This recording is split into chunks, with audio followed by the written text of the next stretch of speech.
Patay matapos daw mang-agaw ng baril ng pulis ang ikalawang suspect sa panghuhold up at panggagahasa umano sa dalawang pasahero ng colorum na van sa Quezon City. Nangyari yan ilang oras lang matapos siyang maaresto.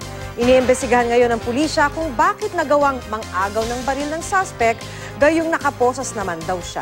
Makibalita tayo kay Jay Sabale. Kuha ito ng CCTV camera ng Barangay Obrero sa Quezon City kanina madaling araw. Makikita ang isa sa mga suspect sa pang-hold up at paggagahasa sa dalawang babae sa loob ng colorum na van na si Alfie Turado alias Buddy. Pumatok siya sa isang UV Express pero biglang tumakbo nang makakita ng mga tanod. Hindi siya nahabol ng mga tanod. Yung pala, umakyat siya sa bubong ng isang bahay at pumasok dito.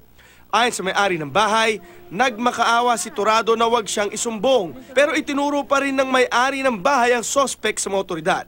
Sa sunod na kuha ng CCTV, may kitang naaresto na si Turado. Sa gitna ng pag-aaresto, ilang galit na residente ang bumugbog sa suspect.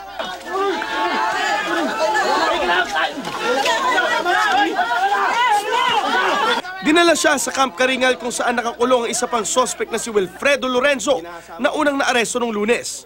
Nagturuan ang dalawang suspect kung sino ang nasa likod ng krimen.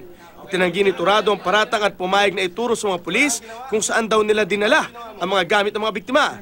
Pinusasan si Turado na nakiusap daw sa mga pulis na sa harap imbis na sa likod ilagay ang posas. Pero sa gitna ng biyahe, nang agaw raw ng baril ng pulis escort si Turado. Doon na siya binaril ng mga pulis. Dinala sa East Avenue Medical Center si Turado kung saan siya binawian ng buhay. Ang malinaw lang, nakapang-agaw ng baril habang ito ay may posa sa kanyang harapan. Masakit ang katawan nun nung kinulog ng taong bayan. Bigyan naman natin ng konting luwag, kaya lang talagang gusto na siguro mamatay ng tarantado na yan. Ayon sa hepe ng Criminal Investigation and Detection Unit, iniimbestigahan nila kung paano nakapang-agaw ng baril ng suspect na nakaposas.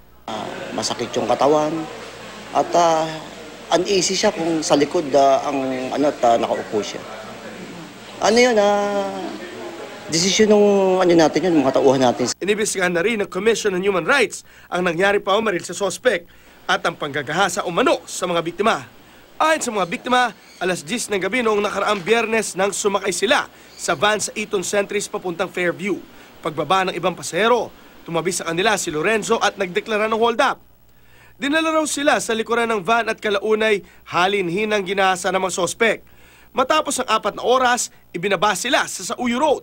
Sa CCTV footage doon, makikitang nakagapos pa sila. Kaya pilit sila pumapara ng sasakyan gamit ang kanilang paa. Hanggang sa tulungan sila ng isang taxi driver. Hindi mapigilan ng mga biktima ang galit nang makita nila sa presinto si Lorenzo.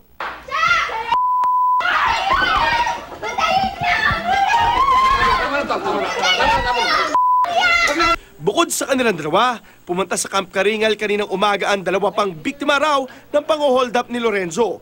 March 19 daw nang hold upin sila. Pinusasan at binusalan sila, pero hindi raw sila ginahasa.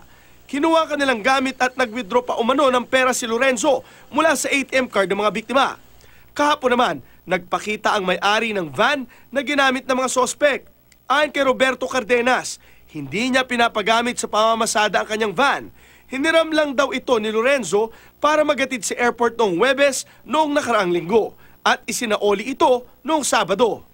Jay Sabale, GMA News.